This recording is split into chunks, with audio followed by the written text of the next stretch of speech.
Hi everyone, welcome back to the garden. It's Laura. We're just gonna have a little walk around because it's been a little while since we've kind of checked in on the garden.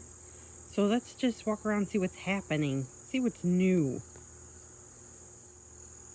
And the first thing that's happening is that I got this gorgeous Crepe Myrtle.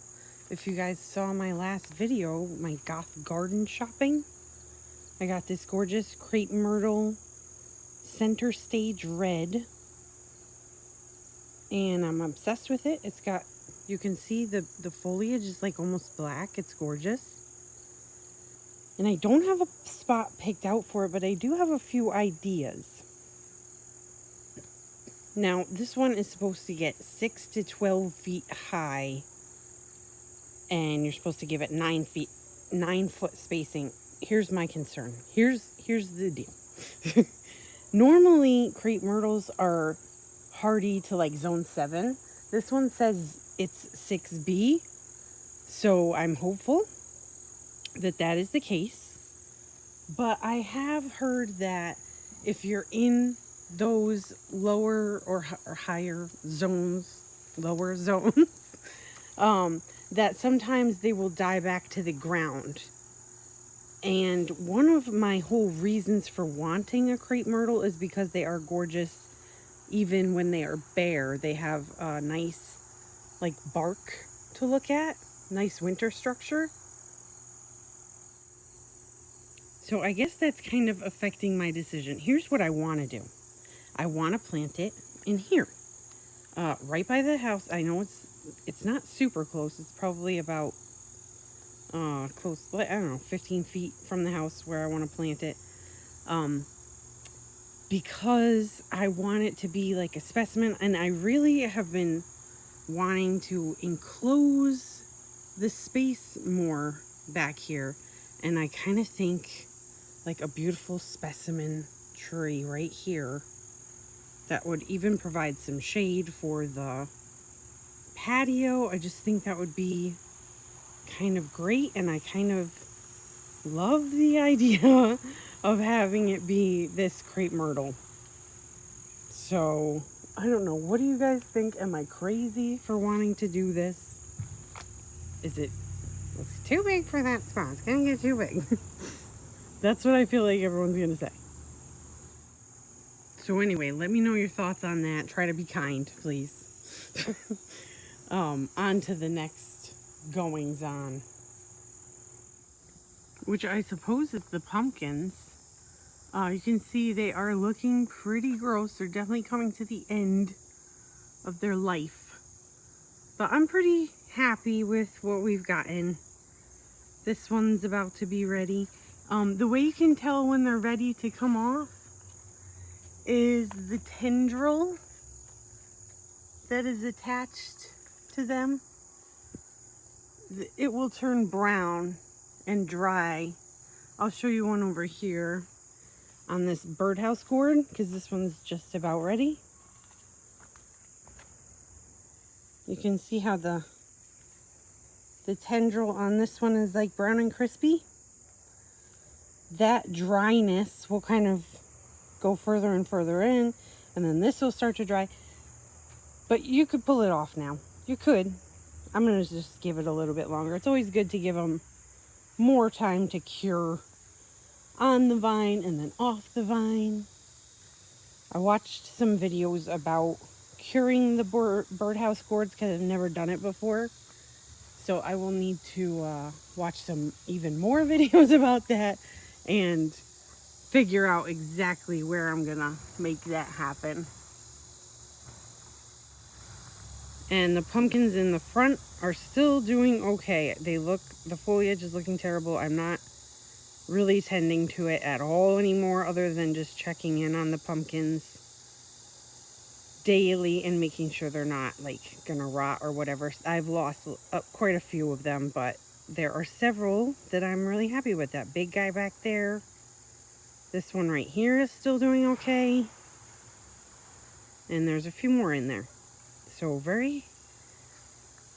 pretty good turnout for the pumpkins this year.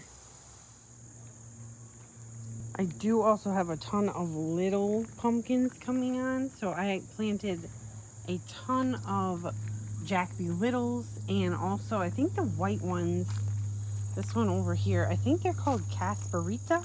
They're like a little bit bigger than the Jack Be Littles, I think, in my opinion anyway. There they are. Super cute. So those are all starting to happen. I actually have on this vine over here, there are white ones and orange ones on the same vine. So that's kind of cool. Right here. Right there.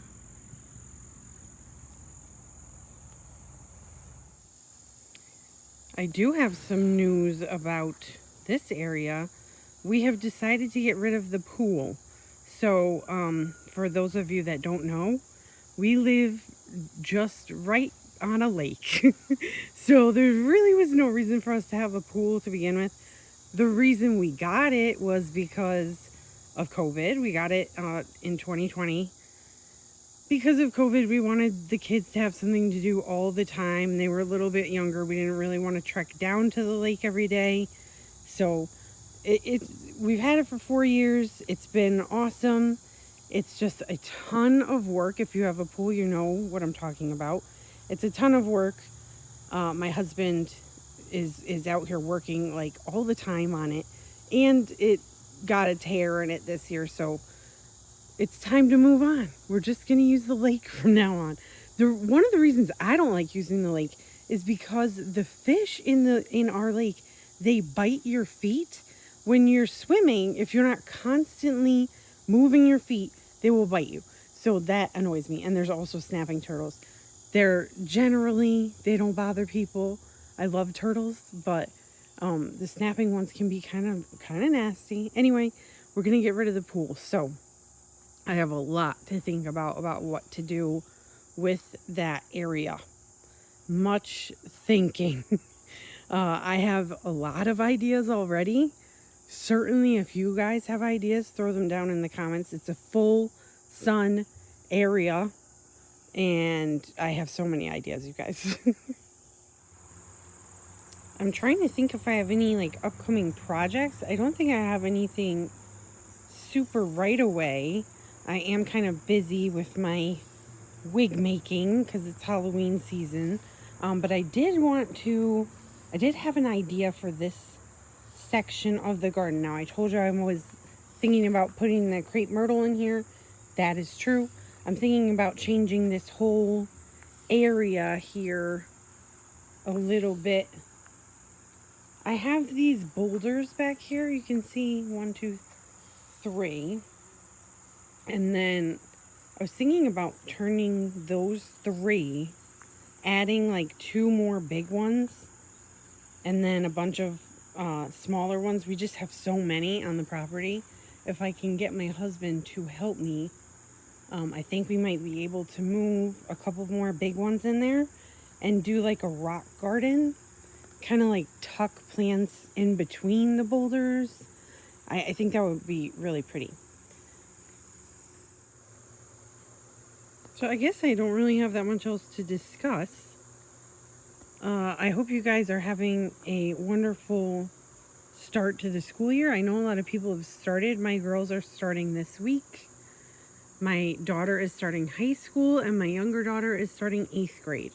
So very exciting time, very nervous time for me. I'm quite a worrywart. So I'm a little bit nervous about the high school stuff, but it's gonna be fine. Everything's gonna be fine.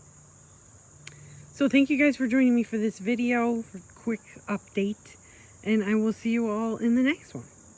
Bye bye.